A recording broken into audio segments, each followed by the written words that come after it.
శరీరాన్ని మనసు మనం ఈ విధంగా శుద్ధి చేసుకోవచ్చు అని తెలియజేశారు. ప్రధానంగా ఆహారం ద్వారా, జలం ద్వారా. ఎందుకంటే ఆసన ప్రాణాయామాలు అనేవి తర్వాత దిశలో ఆ పతాంజలి మహర్షి తెలియజేశారు. కాబట్టి మొట్టమొదటిగా మనం జలాన్ని గురించి ఆలోచిస్తే,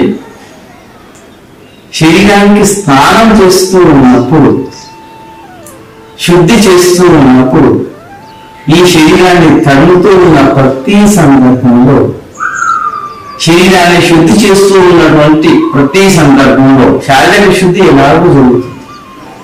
ఆ సందర్భంలో మనం మనస్సుని ఏ విధంగా ఉంచుకోవాలి అంటే, ఈ శరీరాన్ని నేను ఎన్నిసార్లు శుద్ధి చేసినా కూడా మరలా మలం అనేది అంటుతూనే ఉంది, మలం అనేది తయారవుతూనే ఉంటుంది. మనము